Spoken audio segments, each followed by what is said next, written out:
Welcome back to a Levity Books review. My name is Liam and I hope you're reading well. The Flame Alphabet is sincerely the worst novel I have ever read. There are a lot of mediocre books in the world, but it takes a lot of skill to write something this bad. It's fascinatingly unpleasant, and I mean this respectfully. I would highly recommend aspiring writers and dedicated readers read this book for a good example of a failed narrative, and we can learn from its mistakes. Reading this made me appreciate books I'd taken for granted and made me understand the importance of narrative conventions. In a sentence, the Flame Alphabet fails because it is senseless obscenity. All the characters want to kill each other for no reason, none of the characters know what's going on in the plot, and the narrator destroys all narrative conventions for no reason. Published in 2012, I believe Ben Marcus's intent in writing this was to revive the nihilism of the postmodern novel, but I think this fails drastically. In this review, I will concisely analyze the book's flaws. There will be plenty of spoilers, and there's a lot to learn from this.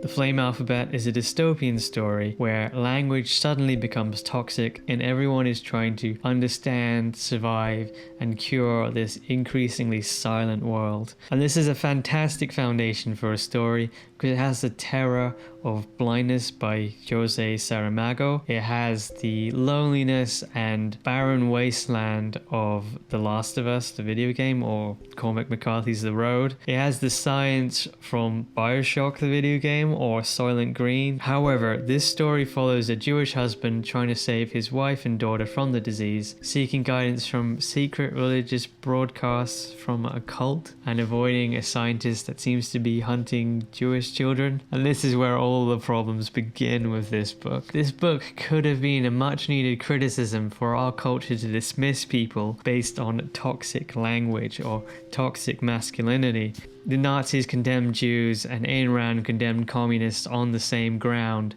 as parasites, pathologizing a certain group of people or the way they communicate. It's dangerous when we unquestioningly use these pathological terms like toxic and parasite because they've been used historically to really discriminate and oppress groups of people at a very big level. But the book fails to discuss this point. The book has no statement. It condemns its plot, its characters, Judaism, narrative conventions, and the freedom of speech. There is no love in these pages, and the hate in this book is weak and unjustified. So this book deserves to be stepped on. The book fails in 6 essential ways. 1. The actions and feelings of characters are hugely inconsistent. 2. It is written with consistently stilted syntax. 3. The entire plot is mostly a red herring. 4. The main character is a sexual predator that is in denial, which is wholly unappealing to read. 5. The fourth wall is continuously broken for bad reasons. And 6. The book is explicitly offensive for no reason. Let me unpack these points. The characters are inconsistent because the daughter would come home yelling knowing that it was killing her mother, but at the same time the parents would love the daughter. The daughter would then run out into the woods where Jewish children were being captured. The father would keep talking to the mother even when he knew that it was killing her and people were telling him this.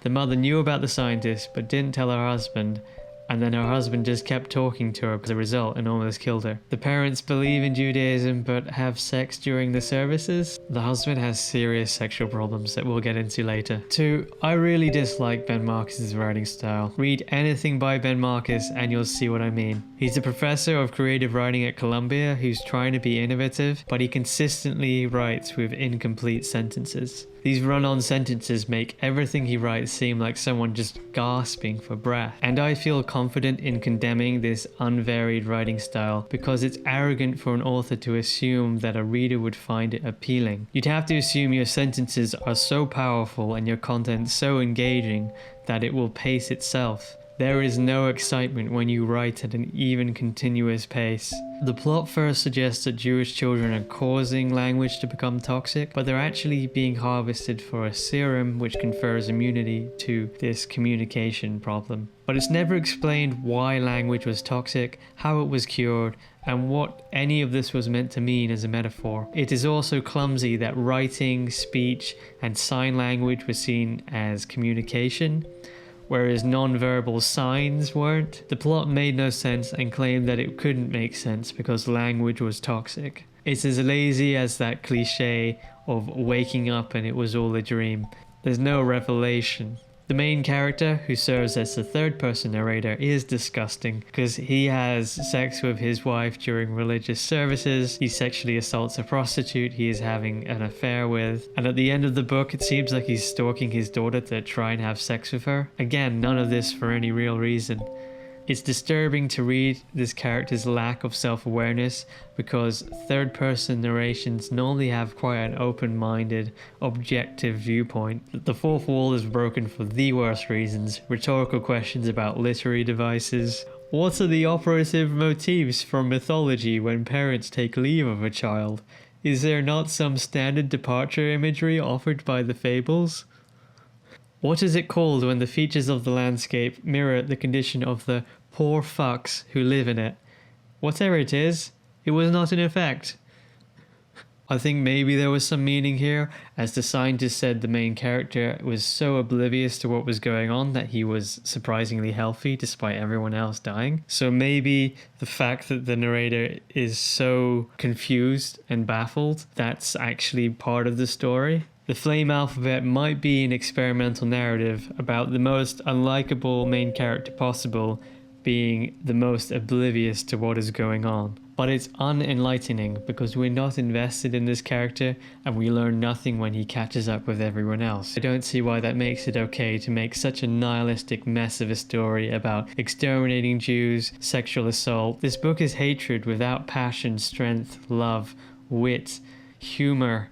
It's just so flat. Dystopian novels become propaganda when they employ magical realism. If you put something like Judaism into a dystopian narrative, you're attacking it dishonestly. Write a formal philosophical essay or a polemic, or make your criticisms more abstract and general, because otherwise your literature, your story is just tarnished.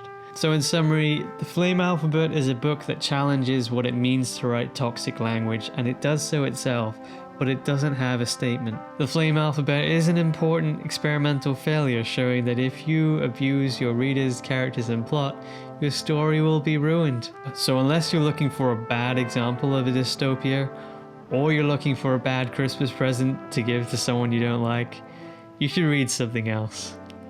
Happy reading.